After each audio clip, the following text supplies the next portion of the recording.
வாங்க, இப்ப நான் காமிச்ச மாதிரியே உங்களுக்கு வந்து துவையல் நல்லா ஜம்முன்னு வேணும் அப்படின்னு நினைச்சீங்கன்னா எப்படி செய்யலாம் அப்படிங்கறத வீடியோக்குள்ள போய் பார்ப்போம். இப்போ இந்த ஒரு பூவை வந்து நல்லா உள்ள இருக்க இந்த தொப்பையெல்லாம் எடுத்துருங்க. எடுத்துட்டு இந்த மேல இருக்கும் இல்லையா நரம்பு, அதெல்லாம் எடுத்துருங்க. எடுத்துட்டு முழுசாவே போட்டுக்குங்க. போட்டுட்டு இதுல கொஞ்சமா மஞ்சள் தூள் சேர்த்துக்கலாம். இதுல வந்து கொஞ்சமா உப்பு சேர்த்துருங்க. உப்பு சேர்த்துட்டு ஒரு 3 ஸ்பூன் அளவுக்கு தயிர் சேர்த்துக்குங்க. தயிர் சேர்த்துட்டு இதை நல்லா கலந்து விடுங்க.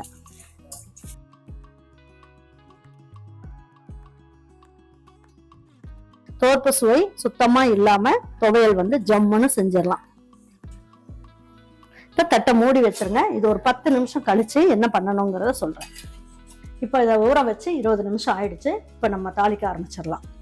இப்போ இது ஒரு 3 டேபிள் ஸ்பூன் அளவுக்கு நல்லெண்ணெய் ஊற்றிக்குங்க. பாருங்க, 1 ஸ்பூன் அளவுக்கு உளுந்தம்பருப்பு எடுத்துக்கலாம். ஒரு 2 ஸ்பூன் அளவுக்கு கடலைப்பருப்பு எடுத்துக்குவோம்.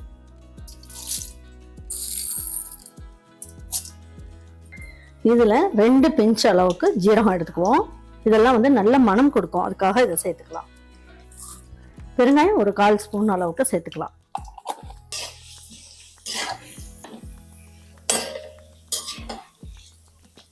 இது நல்லா சிவக்கணும். அதாவது உளுந்தம்பருப்பும் கடலைப்பருப்பும் நல்லா சிவக்கணும். சிவக்கிற அளவுக்கு நல்லா பொரிச்சு எடுத்துக்கலாம்.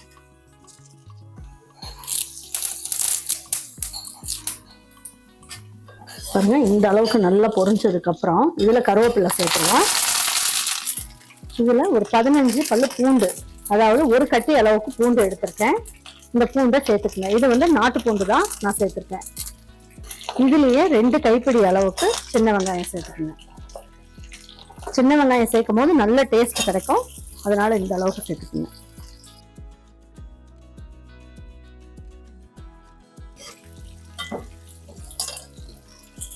பாருங்க, இது வந்து ஒரு 3 புளியங்கொட்டை சைஸுக்கு நம்ம புளி எடுத்திருக்கோம். இதுல கோதுலாம் இல்லாம நல்லா கிளீன் பண்ணிட்டு போட்டுக்கோங்க.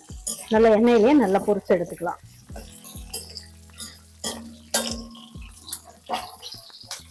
இதுலயே நம்ம மல்லி இலை இதையும் சேர்த்துக்குவோம்.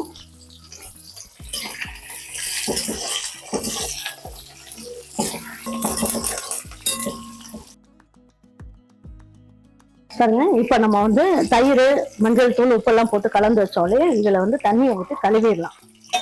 2 வாட்டி கழுவிட்டு இதை நம்ம எடுத்து நம்ம வந்து இதை வதக்கறதுல போட்டுக்கலாம். கசப்போ துவர்ப்போ இருந்தது அப்படின்னாலும் இந்த மாதிரி நீங்க கழுவிட்டு செய்யும் போது என்ன ஆகும், உங்களுக்கு வந்து அந்த கசப்பு துவர்ப்பெல்லாம் எடுத்துரும். ரொம்ப நல்லா இருக்கும். இப்ப என்ன பண்ணலாம், இது 2-3 வாட்டி கழுவணும்னு கிடையாது. இதை எடுத்து அப்படியே இதுல சேர்த்துடலாம். நல்லா தண்ணி ஊற்றி அலசிட்டு எடுத்து இதுல சேர்த்துருங்க.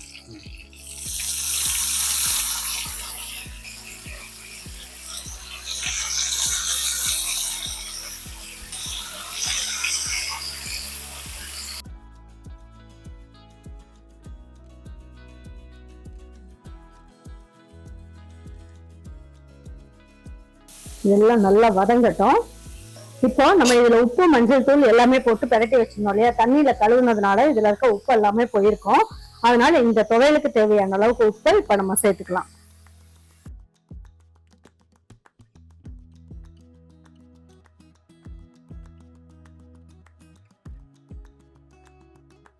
பாருங்க, காரத்துக்கு அப்படின்னு பாத்தீங்கன்னா ஒரு 5 காஞ்ச மிளகாய் சேர்த்துக்கலாம். நல்லா வதங்கட்டும்.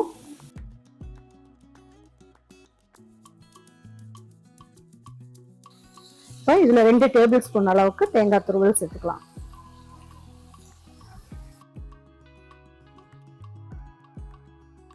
இனிமே எந்த வாழைப்பூ நீங்க உங்க வீட்டுல வாங்கினாலும் சரி, உங்களுக்கு கிடைச்சாலும் சரி, நான் சொன்ன மெத்தடை நீங்க ஃபாலோ பண்ணி நீங்க செஞ்சீங்க அப்படின்னா நீங்க செய்யற வாழைப்பூ வந்து கசப்பே இருக்காது. 2 நிமிஷம் நல்லா வதங்கட்டும். பாருங்க, நல்லா வந்து செவக்க வதக்கியாச்சு. இந்த மாதிரி வதக்கும் போது சட்னி காலையில செஞ்சதுனால சாயந்தரம் வரைக்கும் கெட்டு போகாம சூப்பரா இருக்கும். இதுல நம்ம தண்ணி எல்லாம் சேர்க்கல. இது வந்து இந்த தயிர் இதுல எல்லாம் போட்டு அலசிட்டு அதுக்கப்புறமா நம்ம சொல்லி அந்த ஈரப்பதத்திலே நம்ம வதக்கி எடுத்துட்டோம். இப்போ இதுவும் நல்லா வெந்துருச்சு. இது ஆறுன உடனே நம்ம மிக்சி ஜார்ல போட்டு அரைச்சிடலாம்.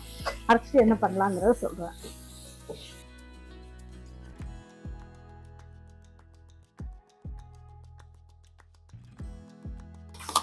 பாருங்க, இப்போ அரைச்சிட்டு வந்துடுறேன். இது ஆறுன உடனே இதை அரைச்சிட்டு வந்துடுறேன்.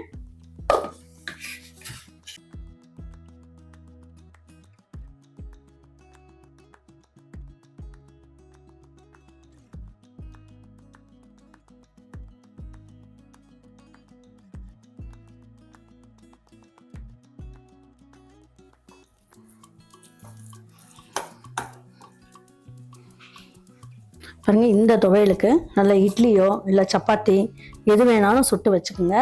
பாருங்க, துவையல் நல்லா ஜம்முன்னு சூப்பராக வந்திருக்கு பாருங்க.